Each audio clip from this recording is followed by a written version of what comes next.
Welcome to part 1 of the Conflicts of Interest and Ethics training presentation.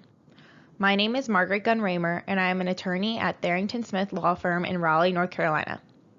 For your planning purposes, this presentation will be about an hour long, but feel free to pause or rewind if needed. Let's get started.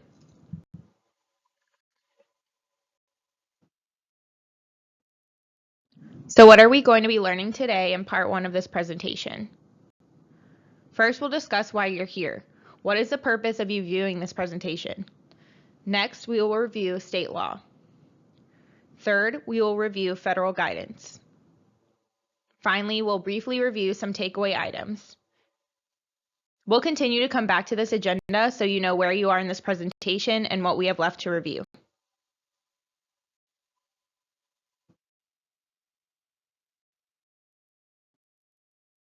So, why are you viewing this presentation? Likely, you are required to by law, which we will review in a moment. However, there are other reasons why this material is important. As a public official or as a public employee, you are expected to act in the best interest of the public. You are also expected to refrain from using your position for your own benefit. In your position, your actions directly affect perception and opinions about the government. As stated, these ideals are so important that the state legislature passed laws.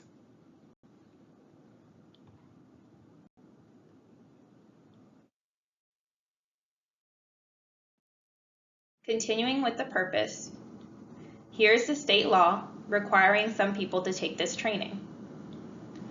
The law states, all employees of a local school administrative unit involved in the making or administering of contracts must receive a minimum of 2 hours of conflicts of interest training. As you can read on the slide, there are specifics to this requirement on when this training must happen and what it must entail. Feel free to read these details now.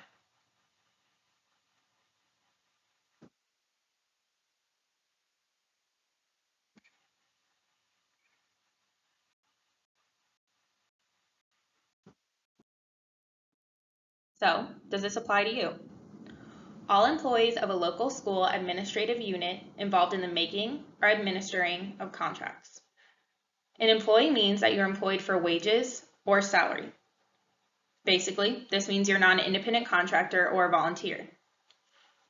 All employees of a local school administrative unit involved in the making or administering of contracts. What is administering a contract? Here are some questions to help you decide if this applies to you. Do you oversee the performance of a contract?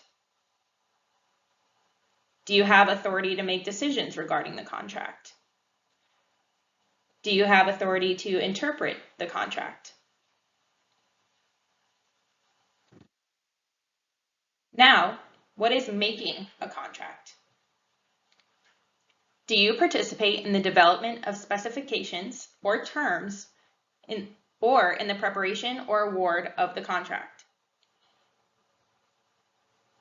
Are you a member of a board or commission that acts, meaning creating, negotiating, executing, or terminating on a contract?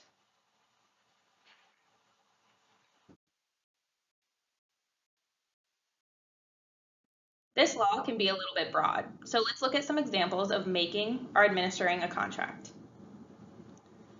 Negotiating the terms of a contract.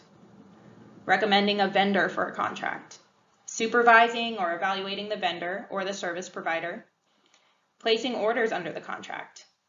Reporting issues under the contract, or serving as the contact person for the contract. This is not an exhaustive list, but it should give you an idea of whether you might be making or administering a contract. Making or administering a contract does not include completion of ministerial duties. You might be wondering, well, what is a ministerial duty? Think of this duty as something where you're not using discretion to complete it. You're just following procedure or direction.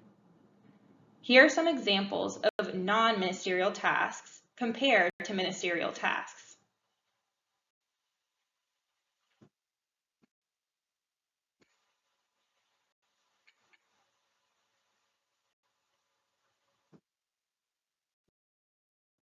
That was a lot of information, but let's just think of a quick note. Maybe we just reviewed the purpose of this presentation and you're thinking this might not apply to you, or you have some doubts about whether this applies to you. Regardless of whether you're legally required to participate in this training, it's still critical to understand conflicts of interest and ethics as you fulfill your duties, whatever those duties may be.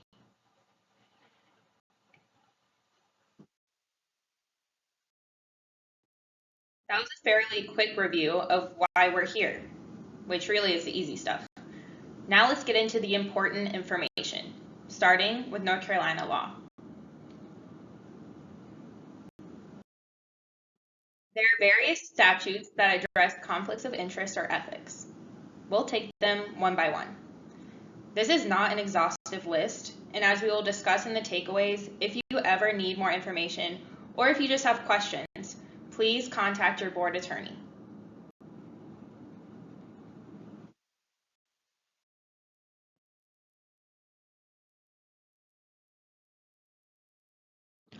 Although we already reviewed the purpose of learning this information, there are other motivating factors to have these things in the back of your mind. For example, if you do not comply with laws regarding conflicts of interest, you may be criminally liable. Review on the screen some consequences of not complying with the conflicts of interest laws.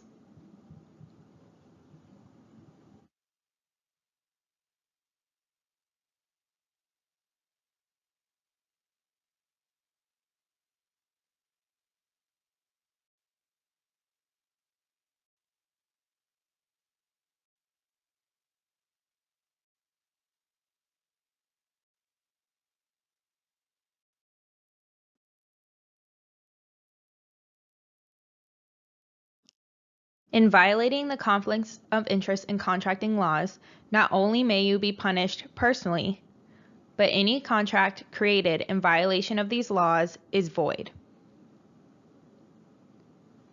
Void means that the contract is legally invalid from the start. A contract that is void cannot be enforced. In very rare circumstances, a contract created in this case can continue. You can see the narrow rule on the slide requiring that there be a risk to public welfare and government approval for a contract created in this case to continue.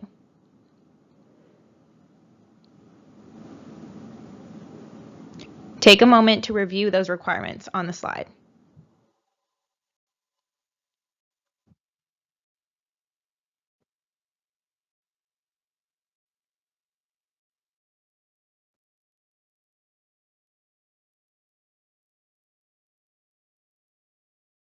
Take a quick moment to think about what comes to your mind when you think of a conflict of interest.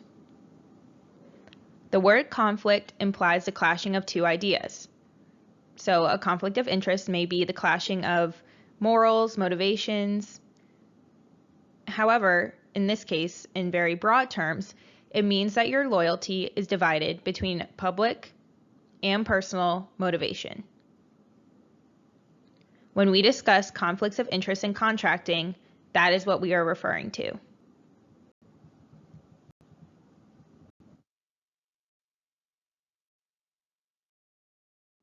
Like most things, taken in legal terms, a conflict of interest is very specific. As you'll see on the screen, there are three main ways that a conflict of interest may arise. The first is deriving a direct benefit. The second is influencing others. And the third is accepting gifts or favors. On the slide, you can see some details about all three categories.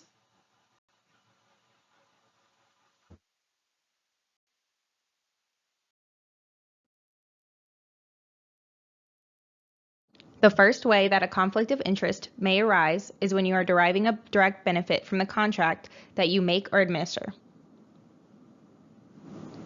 Well, what is deriving a direct benefit?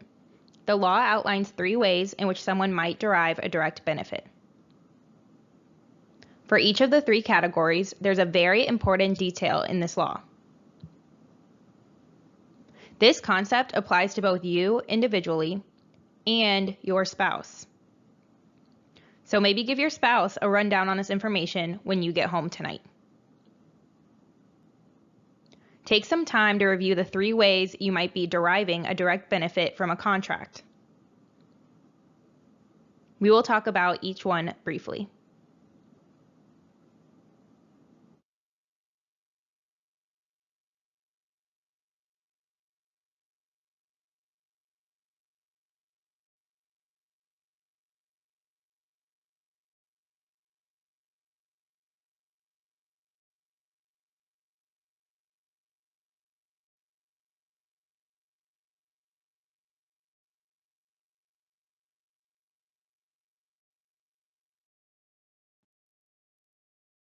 The first category is pretty self-explanatory. There's a conflict of interest if you have more than a 10% ownership or other interest in an entity to the contract. This might be a vendor or it might be a service provider. As stated before, do not forget that this also applies to your spouse. What does that mean? That means if they are the one with more than a 10% ownership or other interest in an entity to the contract, you have a conflict of interest.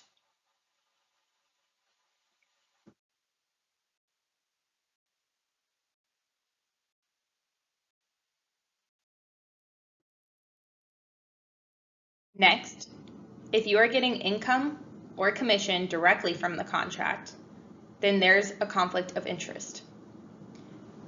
Now, this really means income or commission. This does not mean that just because you're an employee or a member of the contracting entity that there is a contract. Let's look at an example to better understand this category. The school system's child nutrition services manager, Sally, works at the Greek restaurant on the weekends as a waitress. The board may still contract with the Greek restaurant to provide lunch every Thursday. In that situation, there's no conflict of interest. However, if Sally receives a commission for ordering certain items for the Thursday lunches, that will violate the law, because in that case, she's directly benefiting. Remember that this would still be the case if instead of Sally, it was her husband who was receiving a commission or receiving income.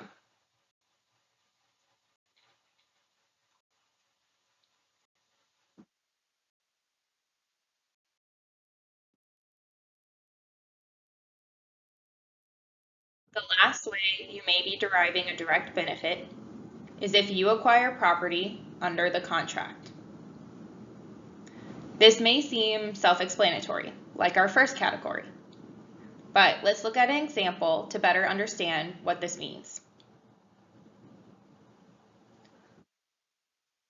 Let's say that the board votes to sell a surplus school bus, and employee Ben is the one responsible for disposal of that bus. Under this law, Ben may not buy that bus directly from the district, even though he wants to gut it and create a tiny house / RV hybrid that he uses to tour the country with his ukulele band. He still can't do it.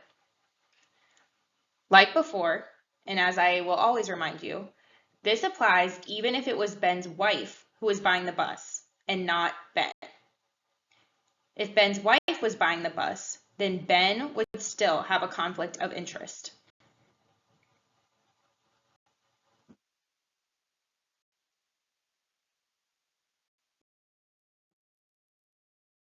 Let's look at some exceptions where you may be deriving a direct benefit through maybe ownership, income and commission, or acquiring property, but the law has stated that this will still be allowed. If this is the case, and there's an exception, then there will be specific steps you must take to comply with the law, such as recusing yourself from voting on the contract. We will review the different exceptions, and then we'll move on to what are those required actions. Our first exception is that you may derive a direct benefit, and it will be allowed when the contract is with a bank, banking institution, savings and loan association, or a public utility.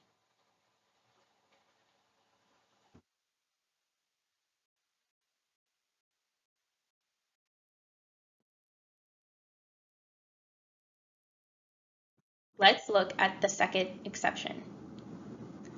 There is an exception to this conflicts of interest deriving a direct benefit prohibition for real property conveyed by an officer or employee of a public agency under a judgment in a condemnation proceeding initiated by the agency. That was a lot. So, what does this mean? Let's look at an example.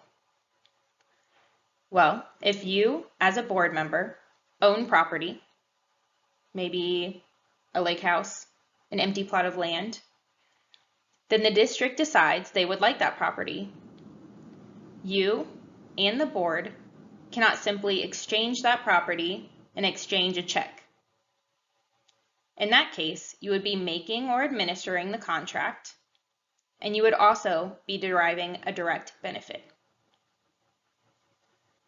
However, the board may initiate a condemnation proceeding against the property for the court to determine the property value, and then the board and you can proceed with the contract.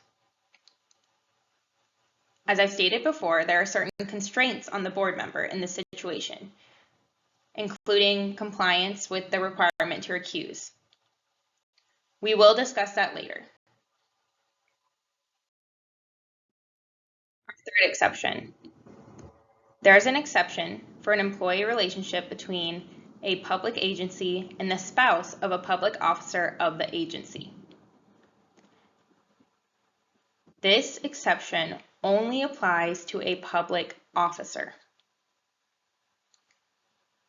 A board member is not directly deriving a benefit if, say, her husband applies to and contracts with the board for a position like maybe a classroom teacher. Like I stated in the exceptions before, there are still certain constraints on the board member. We will discuss those later.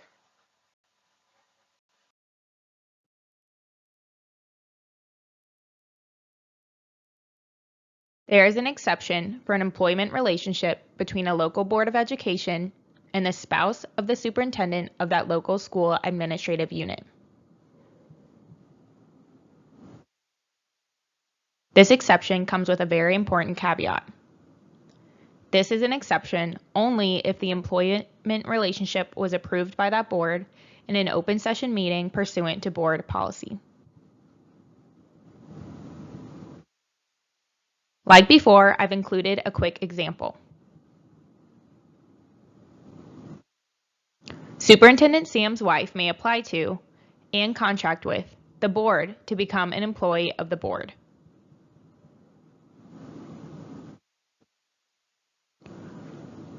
Remember, this is only an exception only if that relationship was approved by the board in an open session meeting pursuant to board policy. Also keep in mind, there may be certain constraints on this situation, such as compliance with the board's anti-nepotism policy. We will review that momentarily.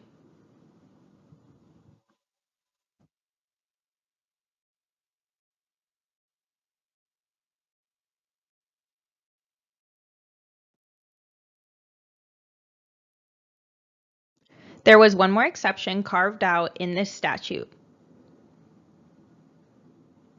This is an exception on the prohibition on receiving a direct benefit. This is a very specific situation, so I will let you read this yourself to see if this may apply to you.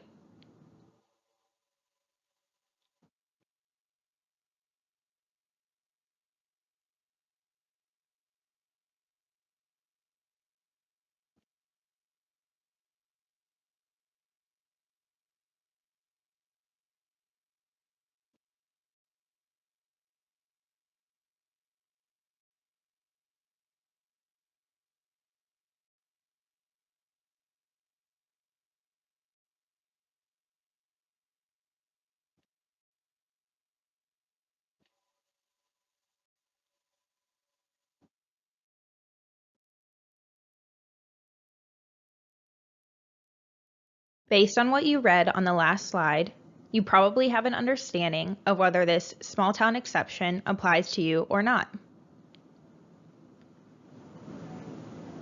If you are operating under this exception, that receiving a direct benefit does not apply, then there are still specific requirements that must be met before you proceed.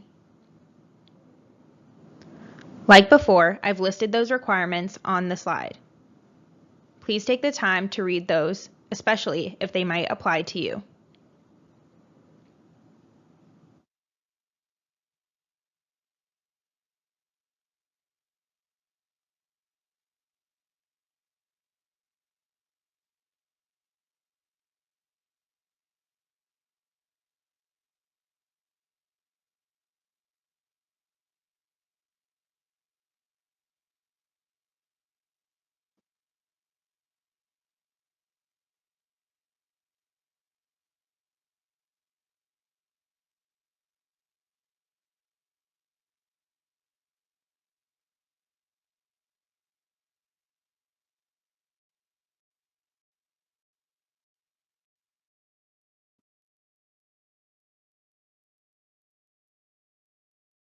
Okay, so you find yourself in a situation where you have a conflict of interest. Maybe, for example, you're a board member and you would be making or administering a contract for employing teachers. Your spouse wants to apply to become a teacher. This is a conflict of interest. However, because you took this training, you remember that there is an exception for an employee relationship between a public agency and the spouse of a public officer of that agency. Phew. But you're not in the clear yet. The law requires that if you are deriving a direct benefit, but you fall under one of these exceptions, you may only proceed if you recuse yourself from deliberation or voting on the contract, or attempting to influence any other person involved in the contract.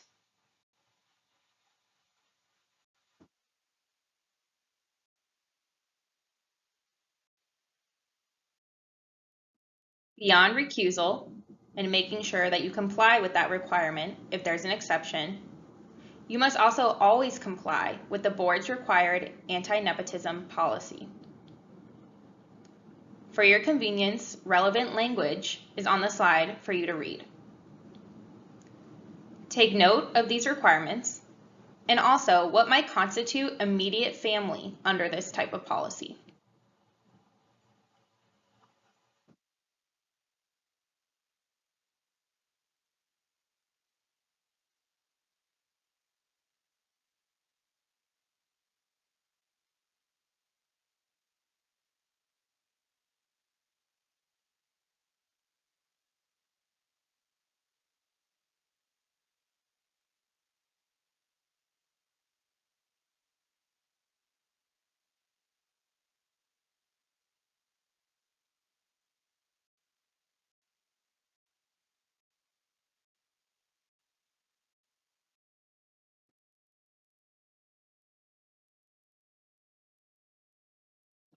Now that we have all of that information in our brains, let's review 2 examples. As I read through the examples, try to think of your answer before we review. Example 1. The district wants to hire the spouse of a board member as a teacher. Hint, we've already kind of talked about this. Is this a conflict of interest?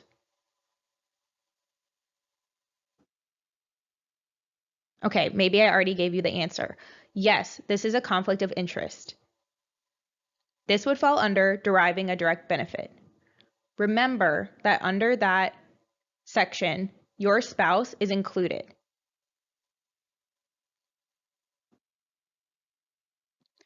Is there an exception that might apply? Yes, the exception for the spouse of an official.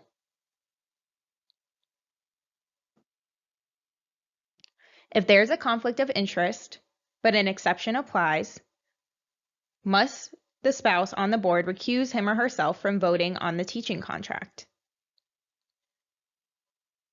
Again, I kind of gave you the answer.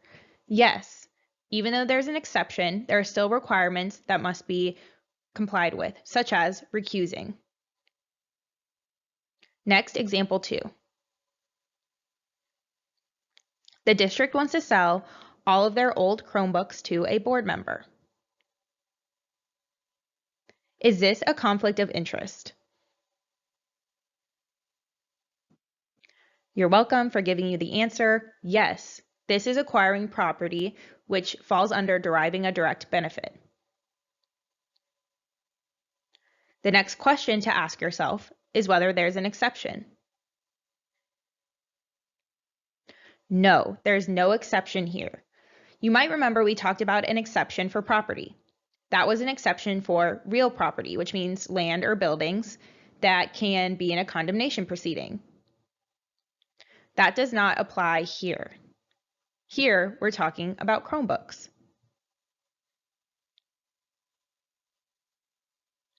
If the buying board member recuses himself, is the conflict of interest avoided?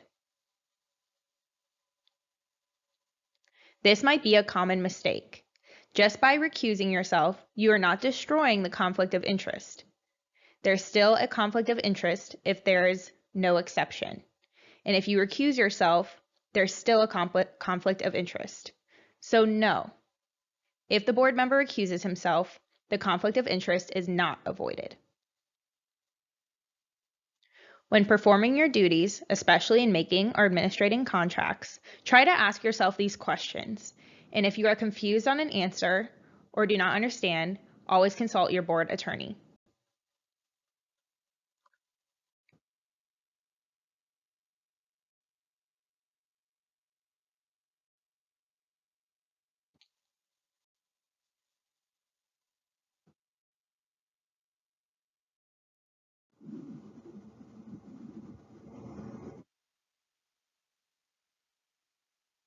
We just got very deep in the woods of what is a conflict of interest.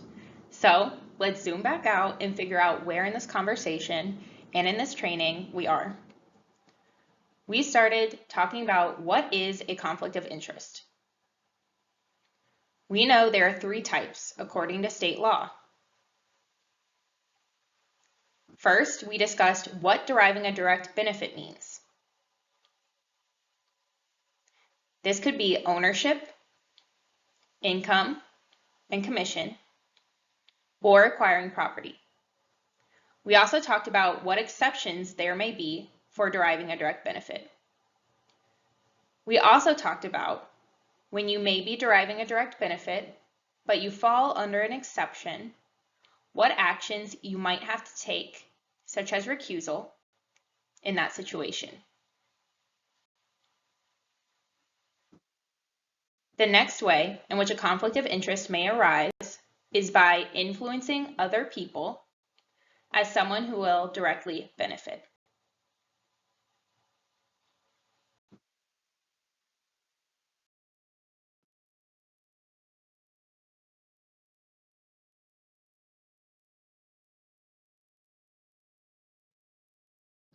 The law states that a public officer or employee who will derive a direct benefit, ding ding, we know what that means, from a contract with the public agency he or she serves, but who is not involved in making or administering a contract, may not attempt to influence any other person who is involved in making or administering the contract.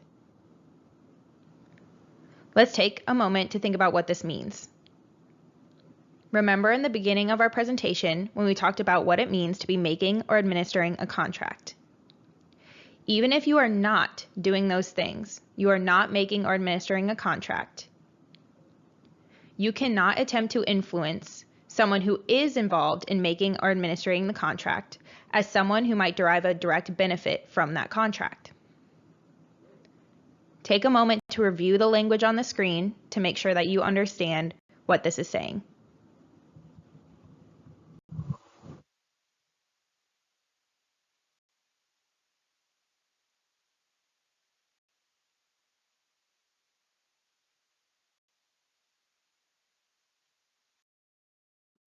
Let's look at an example.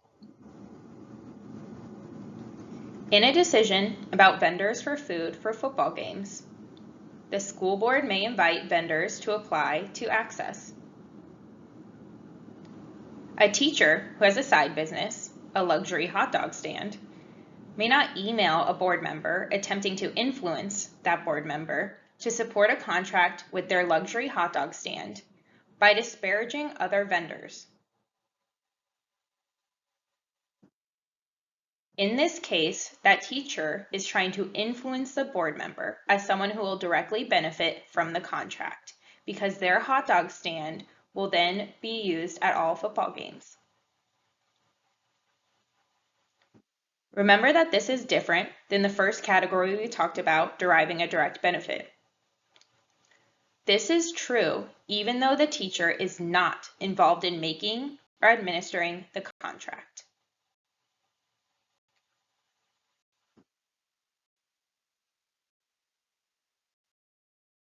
Again, let's make sure we know what we've covered and what's coming next. So far, we've covered 2 of the 3 ways in which a conflict of interest may arise. The first was deriving a direct benefit from a contract you are involved in. Remember, there were 3 ways in which you might derive a direct benefit. Next, we talked about influencing others involved in a contract as someone who will benefit. Remember, for this one, you do not have to be making or administering the contract. You just have to be benefiting. Finally, a conflict of interest may arise when receiving something for recommending or influencing the award of a contract.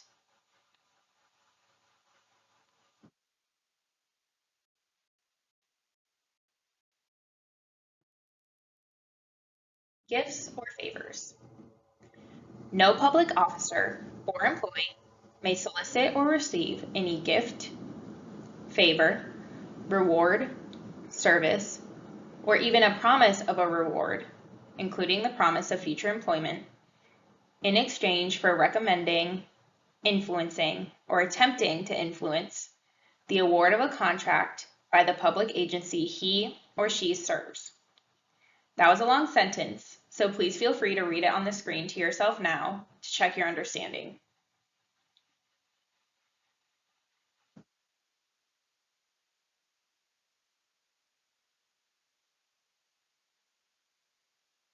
Let's look at an example.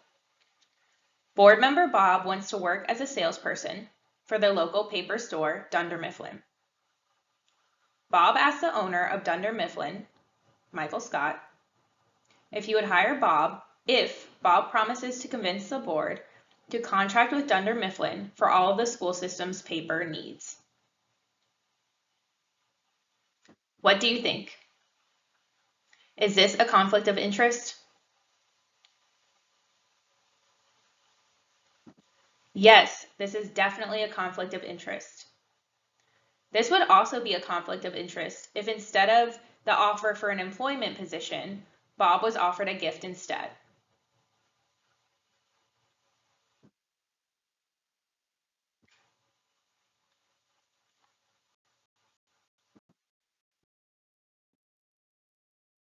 We just reviewed a law related to conflicts of interest that has to do with gifts or favors. There are actually 2 laws related to this issue. One is the conflict of interest law I just reviewed. The second is a law titled Gifts and Favors Regulated. Both laws regulate gifts and favors, but they're still slightly different. This slide has the statutory text of both laws. Please take a moment to read both. I promise we'll review what they mean in plain language after this.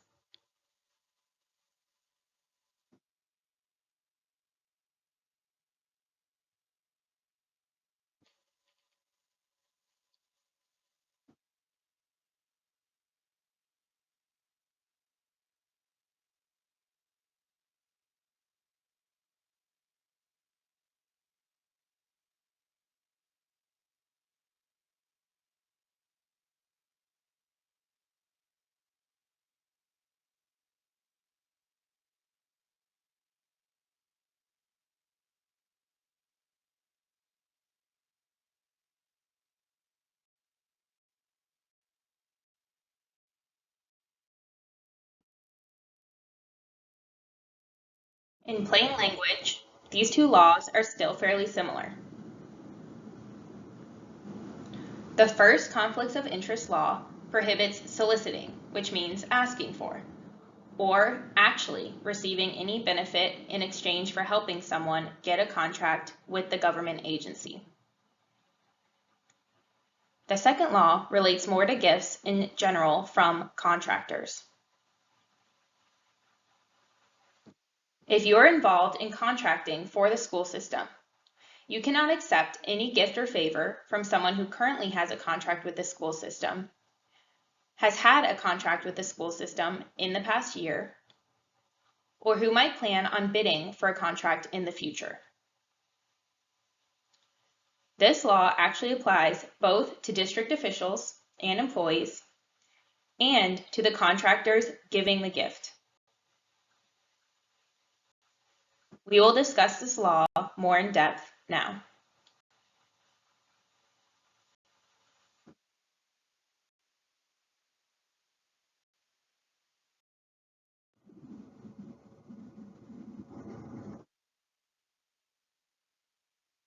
Although I'm positive you want to follow the law out of your sense of civic duty, there are also other consequences to keep in mind. Violation of this law, gifts or favors from contractors, is a misdemeanor, and any gifts made cannot be claimed by contractors as a deduction.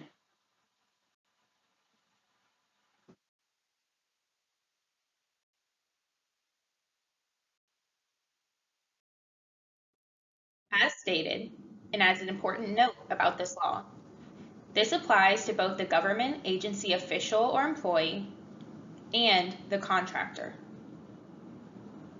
Basically, the contractor cannot give, the government actor cannot receive.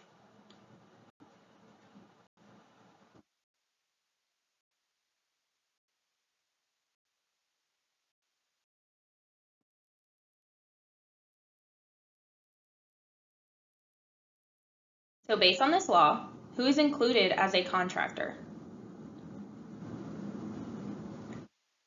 This law applies to any contractor, subcontractor, or supplier who, 1, has a contract with a governmental agency, or 2, has performed under such a contract within the past year, or 3, anticipates bidding on such a contract in the future. Well, that's a pretty broad net. This is why we are spending some time on this law. So who can these contractors not gift to or perform favors for? That includes any officer or employee of a governmental agency who is charged with the duty of preparing plans, specifications, or estimates for public contract, or awarding or administering public contracts, or inspecting or supervising construction. If you believe there is any chance you are in this category, always be wary of gifts and favors.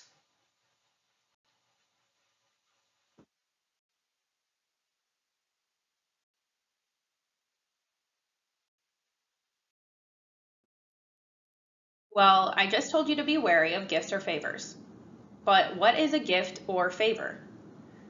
Unfortunately, even though the law is usually specific, the law here doesn't really help us out much, beyond telling us what does not qualify as a gift or favor. The best practice is to avoid situations in which there's a risk of a perception, and especially a risk of a reality, that your performance of your public duty is improperly influenced by others.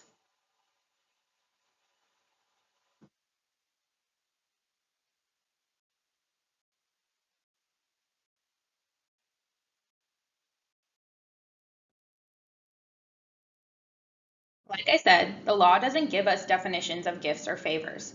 What it does give us is what is not a gift or favor. So, what does the law say is not a gift or favor? There are exceptions already in another state statute, and I put some examples on the slide. Please feel free to read through those.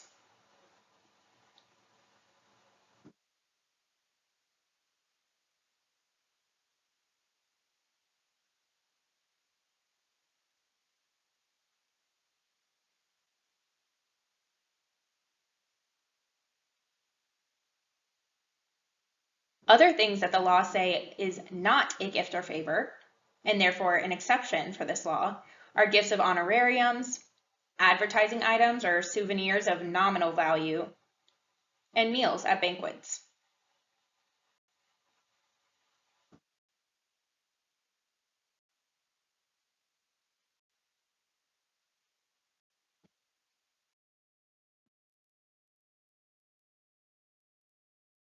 Here are some more exceptions that are not included as gifts or favors under the law. Attending and participating in professional organizations. Customary gifts or favors with your family or friends, as long as they are motivated by their relationship with you and not your position and influence. I'm going to read this note because it's very important. All such gifts knowingly made or received are required to be reported by the donee to the agency head if the gifts are made by a contractor, subcontractor, or supplier, doing business directly or indirectly with the governmental agency employing the recipient of such a gift.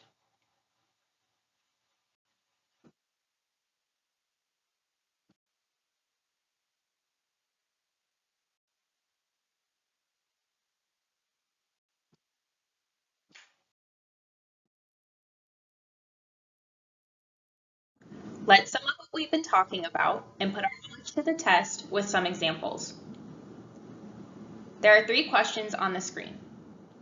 When I read through a question, think in your head what your answer would be.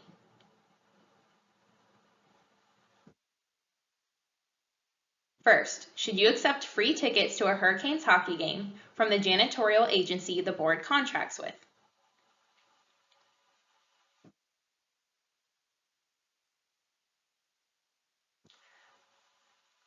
Okay, so maybe the answer's on the screen, but hopefully you are thinking the same thing. No, you should not accept them. This is illegal and both the janitorial agency and you can be criminally charged. 2, should you accept a pin with the janitorial supply agency's logo stamped on it given to you when you sign the contract with the agency?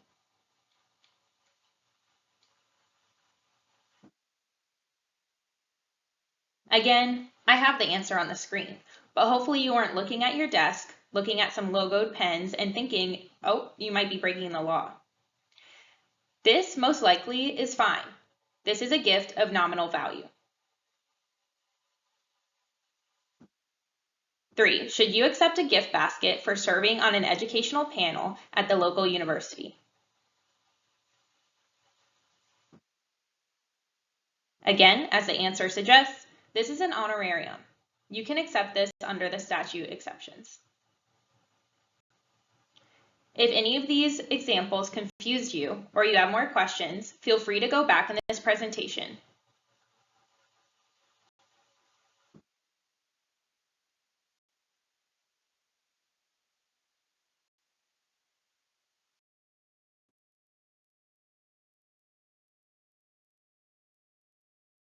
Let's take a quick moment just to review and make sure we're understanding conflicts of interest so far. Remember, there are 3 ways that a conflict of interest may arise under North Carolina law. Try to list them in your head before looking at the screen.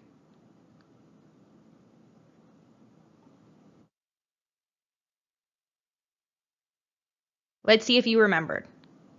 First, there's a conflict if you derive a direct benefit from the contract as someone who makes or administers the contract. Remember, this can happen in 3 ways.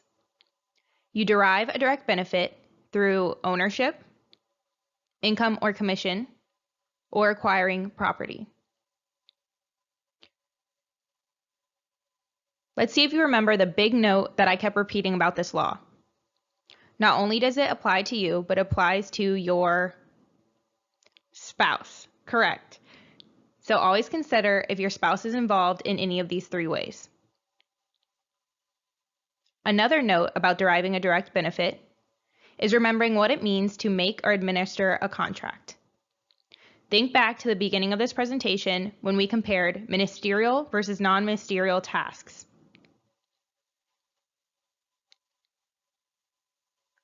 The second way there may be a conflict of interest is influencing someone who is making or administering the contract as someone who is directly benefiting. Remember, for this one, you don't have to be making or administering the contract. You just have to be directly benefiting and influencing.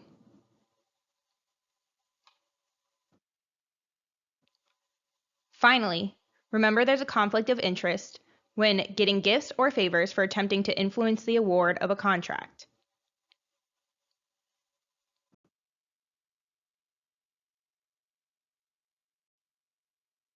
If you have any questions about these 3 categories, feel free to pause or rewind to go back in this presentation.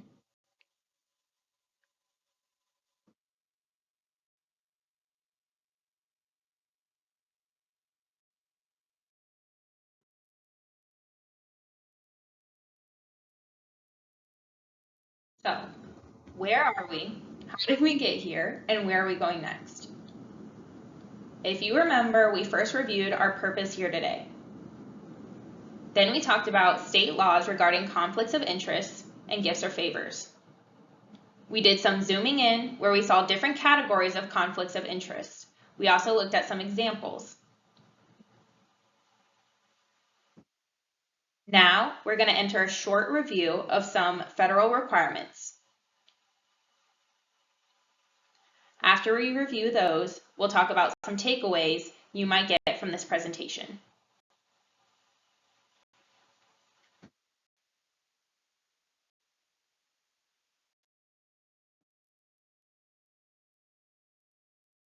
Related to conflicts of interest, there's a federal requirement called the Grants Management Common Rule. This rule applies to all federal grants and requires local entities, like a school district, to comply with very specific conditions. Although some of these requirements that we talk about might seem similar or overlap with state law, they're actually different. The GMCR, or Grants Management Common Rule, applies to all public officials, employees, and agents of the school district. Take a moment to review what the Grants Management Common Rule is on the slide, and then we'll continue to talk about it.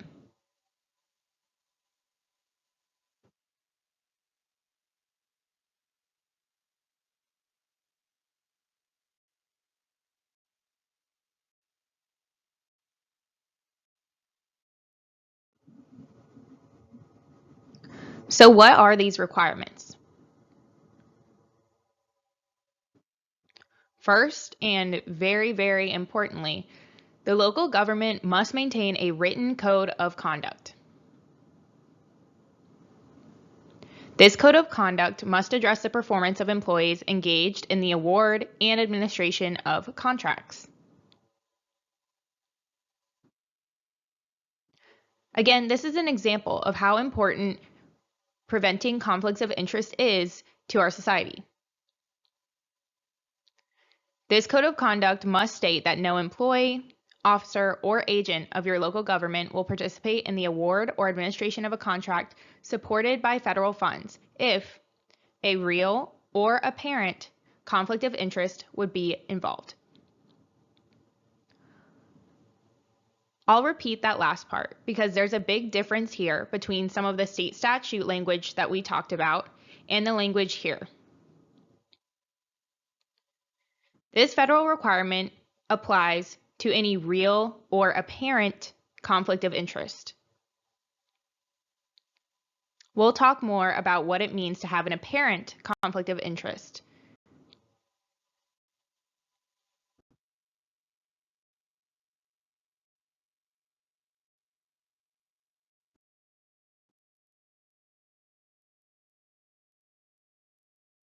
In addition, this code of conduct should also prohibit officers, employees, or agents of your local government from asking for or receiving gifts or favors from contractors, potential contractors, or parties to sub-agreements.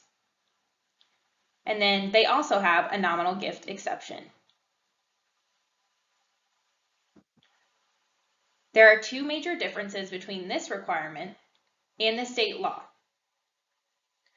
North Carolina law applies to contractors used within the past year and current or future contractors. And North Carolina law applies only to public officials or employees that are involved in preparing plans, specifications, or estimates for public contracts, awarding or administering public contracts, and inspecting or supervising construction. The Code of Conduct must, to the extent permitted by state or local law, establish disciplinary actions for violations of the standards set out in the code.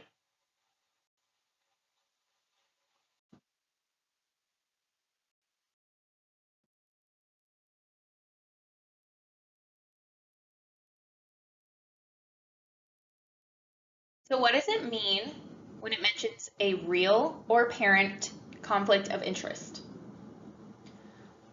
According to these federal requirements, a real or apparent conflict of interest occurs when someone has a financial or other interest in the firm selected for the award. So who is someone? Someone includes an employee, officer, or agent involved in the selection, award, or administration of a contract supported by federal funds. You'll notice that this includes the word agent and not just an employee or officer. For example, an agent might be an attorney. Someone also includes members of that person's immediate family. Remember, as I noted multiple times, that conflict of interest laws in North Carolina can also apply to spouses. Here, it applies to members of the person's immediate family. The federal requirements also apply to that person's partner. Partner is not defined, but presumably we can include this person's spouse or maybe domestic partner.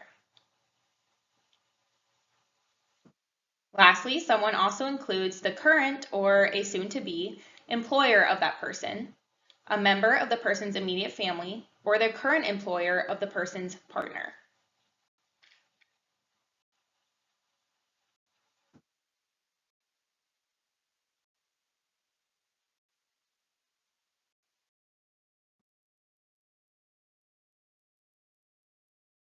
So, with that conversation, we wrap up our discussion for Part 1.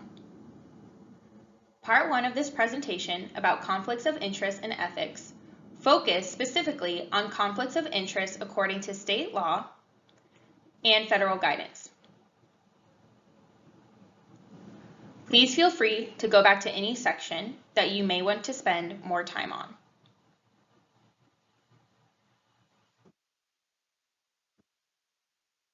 Before you close this presentation, let me leave you with some takeaways.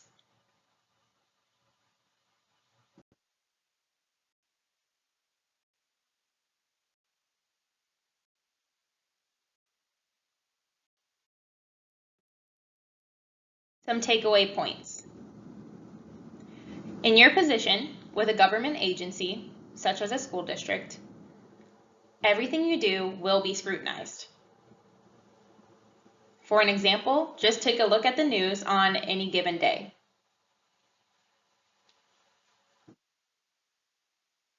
The second big takeaway is that the state laws and federal requirements are complicated. Always review guidance before you act, especially when you think there may be a real, apparent, or potential conflict of interest.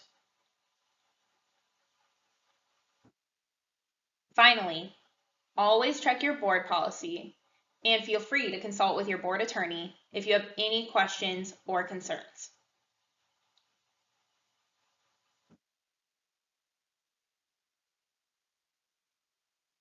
Thank you for participating in part 1 of this presentation. Please feel free to start part 2 now.